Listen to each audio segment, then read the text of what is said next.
আমার সহকর্মী সেও বলছিল এলিনা যে কার্যত বিহার থেকে একটি নটোরিয়াস গ্যাং আসে, অর্থাৎ একটা দুষ্কৃতী দল, এবং তারা এসে যেভাবে গা ঢাকা দিয়েছিল তার পরবর্তী সময় বেঙ্গল এসটিএফ এর তত্ত্বাবধানে যেভাবে সমস্ত বিষয়টা খোলসা হয়েছিল সেখানেই প্রশ্ন উঠছিল আনন্দপুর থানা একেবারে সামনে, কিন্তু তারপরেও কেন নাকের ডগায় এইরকম ভাবে দুষ্কৃতীরা তারা এসে গা ঢাকা দেওয়ার সাহসটা পাচ্ছে। সর্বোপরি আপনাদেরকে জানাই যে পাটনার গ্যাংস্টার খুনে জড়িত ছিল সেই দুষ্কৃতীরাও আশ্রয় নিয়েছিল এই আনন্দপুরে, এমনকি সাপুরজি থেকেই দুষ্কৃতীদের গ্রেফতার করা হয়। কিন্তু আনন্দপুরকেই বারংবার কেন অপরাধীরা তারা সেফ জোন হিসাবে বেছে নিচ্ছে, যে সেখানে গিয়ে থাকলে পরে তাদেরকে ধরা ছোঁয়া তো দূরের কথা, তাদের ধরা পর্যন্ত যাবে না, এবং একই সঙ্গে দীর্ঘদিন ধরে তারা সেখানে বসবাস করছে। বাইরে থেকে অনেক রকমভাবে তারা অপরাধমূলক কাজ, সেটা খুন হোক, রাহাজানি হোক, ডাকাতি হোক, চুরি হোক, এমনকি অস্ত্র সরবরাহের সঙ্গেও পর্যন্ত যারা যুক্ত রয়েছে তারা এসে সেখানে গা ঢাকা দিয়ে রয়েছে কিন্তু পুলিশের নাকের ডগায়। আনন্দপুরে পুলিশ ফাঁড়ি কিন্তু একেবারে সামনে, এবং সেই পুলিশ ফাঁড়ির যারা পুলিশ কর্মীরা রয়েছেন, কর্তব্যরত পুলিশ আধিকারিকরা রয়েছেন, তাদের কাছে কেন ঘুণাক্ষরও খবর আসছে না যে অপরাধীরা এখানে গা ঢাকা দিয়ে রয়েছে, সেটা এই মুহূর্তে সব থেকে বড় প্রশ্ন। তার কারণ এই আনন্দপুর এলাকাতেও কিন্তু অসংখ্য সাধারণ মানুষ, নিরীহ মানুষ তারা রয়েছেন, তারা এই খবরগুলো যখন সামনে আসছে তখন তারা ভয়ে রয়েছেন, তারা আতঙ্কের মধ্যে রয়েছেন। কেন বারংবার এই আনন্দপুর এলাকা খবরের শিরোনামে উঠে আসছে? শহরের মধ্যে একটি নির্দিষ্ট জায়গা, এবং সেই জায়গাতেই বারংবার এই রকম খবর যেখানে দুষ্কৃতীদের আখড়া হয়ে দাঁড়াচ্ছে, দুষ্কৃতীরা সেখানে গা ঢাকা দিয়ে থাকছে।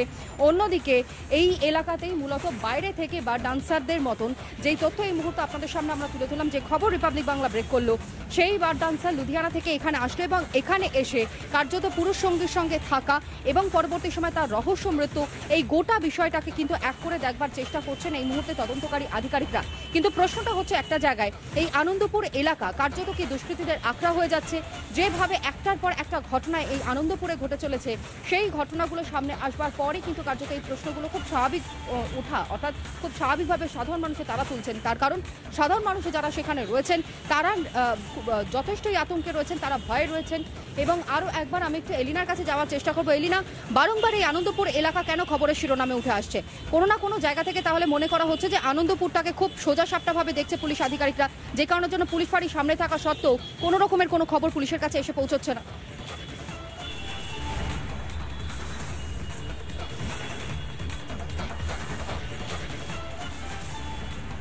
একেবারেই তনয়া, দেখো এই আনন্দপুরে যেখানে একের পর এক ঘটনা ঘটছে তারপরেও কেন টনক নড়ছে না পুলিশ প্রশাসনের, এই প্রশ্নটা তো স্বাভাবিকভাবে উঠবেই। কারণ এর আগে আমরা দেখেছি বিহারের গ্যাংস্টারের একটি দল আনন্দপুরের সেফ জোন হিসেবে তারা শেল্টার নিয়েছিল। এর আগে শিশু পাচার থেকে শুরু করে অবৈধ সমস্ত কাজকর্ম সবটাই কিন্তু আনন্দপুরে বেছে নেওয়া হয়, দুষ্কৃতীরা বেছে নেয়, কিন্তু তারপরেও পুলিশ কেন ব্যবস্থা নেয় না? পুলিশের কিছু জানতে পারে না, তাহলে পুলিশের ইন্টেলিজেন্স কি করছে সেই বিষয়ে তো প্রশ্ন উঠবে। এবং এই যে শ্রেয়া ভার্মার মৃত্যু, এই যে বার ডান্সার যে লুধিয়ানার বাসিন্দা, সে কলকাতার মতো একটি জায়গায় এসে বার ডান্সার হিসেবে কাজ করত, তারপরে সে তার পুরুষ সঙ্গীকে নিয়ে গত রবিবার যে এই হোটেলে উঠলো, তারা ঠিক কি পরিচয় উঠেছিল আমি একবার জানার চেষ্টা করবো। আবারও একবার যাবো হোটেলে যিনি রয়েছেন দায়িত্বে কর্মচারী, তার সঙ্গে একটু কথা বলার চেষ্টা করবো। দাদা, গত রবিবার যখন তারা এলেন থাকার জন্য এই হোটেলে, তারা তখন কি পরিচয় দিয়েছিলেন আপনার কাছে?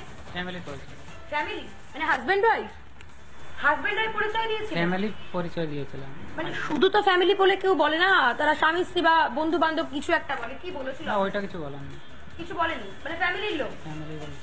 আচ্ছা, তাহলে আপনারা জানতে যাওয়ার চেষ্টা করেননি যে তারা স্বামী স্ত্রী কিনা বা বন্ধু কিনা? আপনারা একবার কি ক্রস চেক করেছিলেন যে স্বামী স্ত্রী কিনা বা কিছু কিনা? ওদেরকে জিজ্ঞাসা করেছিলাম, ওরা বললো আমরা ফ্যামিলি, মানে পরিবার। আচ্ছা বেশ, আমি সরাসরি গেলাম হোটেলের কর্মচারীর কাছে, তুমি শুনতেই পেলে তনয়া, এবং তারা জিজ্ঞেস করেছিলেন আপনারা আপনাদের পরিচয় কি, তারা বলেছিল ফ্যামিলি, অর্থাৎ পরিবার। তার সঙ্গে ছিল সেই পুরুষ সঙ্গী, তাকে ইতিমধ্যে জিজ্ঞাসাবাদ করা কি শুরু হয়েছে পুলিশের তরফ থেকে? সেরকম কোনো তথ্য সামনে আসছে এলিনা? বিবাহ বন্ধনে আবদ্ধ রয়েছে একেবারে। দেখো, যেমনটা বলছিলাম, তারা যে পরিচয়টা দিয়েছিল, তারা পরিচয় দিয়েছিল যে তারা পরিবার, অর্থাৎ পরিবার বললে কি বোঝা যাবে? একজন পুরুষ এবং একজন মহিলা যখন আলাদা করে তারা হোটেলে থাকতে এসেছেন, তখন স্বাভাবিকভাবেই হোটেল যারা কর্মচারী তারা আইডি কার্ড নেওয়ার পর তারা বুঝেছিলেন যে তারা পরিবার যখন বলছেন তারা স্বাভাবিকভাবে স্বামী স্ত্রী, অর্থাৎ স্বামী স্ত্রীর পরিচয় একজন পুরুষ সঙ্গীকে নিয়ে একজন বার ডান্সার তিনি ধন্যবাদ জানাই। একটার পর একটা তথ্য তোমাদের মধ্যে দিয়ে দর্শক বন্ধুদের সামনে আমরা তুলে ধরছি। আর এই মুহূর্তে প্রাক্তন পুলিশ কর্তা অরিন্দম আচার্য তিনি আমাদের সঙ্গে রয়েছেন। টেলিফোন লাইনে। অরিন্দম বাবু, আনন্দপুর ফের একবার খবরের শিরোনামে। কিছুদিন আগে নিশ্চিতভাবে আপনার মনে থাকবে যে বিহার থেকে একটা গ্যাংস্টার সেখানে এসে গা ঢাকা দিয়ে থাকে, পরবর্তী সময় সাপুরজি থেকে তাদেরকে গ্রেফতার করা হয়। আর এই আনন্দপুরেই আরও একটা ঘটনা ঘটে গেল, এক মহিলার রহস্য মৃত্যুর ঘটনা ঘটলো লুধিয়ানা থেকে এখানে এসে থাকা এবং তারপর তার দেহ উদ্ধার করা। গোটা বিষয়টাকে আপনি কিভাবে দেখছেন? দেখুন, আপনি যেটা তথ্যটা দিলেন তার আগেরটা বলি। এই আনন্দপুরে একটা মাদ্রাসা স্কুল করে ওখানে 22 থেকে 30 জন দীর্ঘদিন ধরে ওখানে ছিল, পরে এসটিএফ থেকে শুরু করে অন্যান্যরা সহযোগিতা ধরা পড়েছে এবং তারা কিভাবে এসেছিল, কেন এসেছিল, এটা আমাদের জানি। আপনি আমাকে বলুন না ম্যাডাম, আমি তো তিলজালা থানায় ছিলাম। তিলজালা থানাটাকে ভেঙে বাইফার্কেটিং করে আরো 2টো থানা করা ছিল, আনন্দপুর, প্রগতি ময়দান। কিন্তু এই যে আনন্দপুর থানা, ওখানে আপনি দেখুন একের পর এক মানে ক্রাইম কিভাবে বেড়ে চলে, ক্রাইম এগেনস্ট বডি, আপনি চিন্তা করে দেখুন।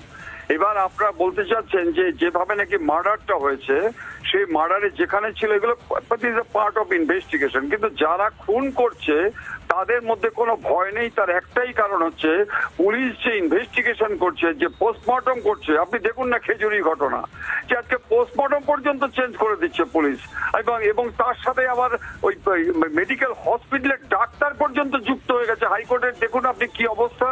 অতএব এই ক্ষেত্রে যারা দুষ্কৃতকারী তারা যখন মার্ডার করে তারা কিন্তু 3টে চিন্তা করে, প্রথম থট, তারপর হচ্ছে বলছেন যে পুলিশি গাফিলতি রয়েছে, থানা ভাগ করে দিয়ে জোন ছোট করে দেওয়া হচ্ছে, কিন্তু তারপরেও পুলিশের নজরে কোনো কিছুই পড়ছে না। বেশ, ধন্যবাদ জানাই আপাতত অরিন্দম আচার্য, তিনি এই মুহূর্তে আমাদের সঙ্গে ছিলেন টেলিফোন লাইনে, প্রাক্তন পুলিশ কর্তা। অন্যদিকে রাজ্যের বিরোধী দলনেতা শুভেন্দু অধিকারী বক্তব্য আপনাদের সামনে রাখি, শুনুন।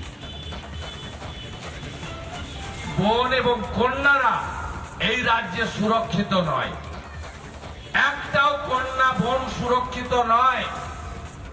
বাস স্ট্রিট থেকে কামদুনি হয়ে কসবা, ল কলেজ, কোথাও আমাদের বোনেরা, বেটিরা, কন্যারা সুরক্ষিত নয়। ঠাকুর আমাদের শক্তি দিন। মাতৃশক্তি না থাকলে আপনি পৃথিবীর আলো কেউ দেখতে পেতেন না। আমরা কেউ ভারত পিতা বলি না, ভারত মাতা বলি।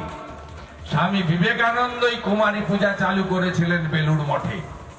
তাই পশ্চিমবঙ্গে কন্যা এবং বোনেদের এই দুর্দশা আমরা মানব না।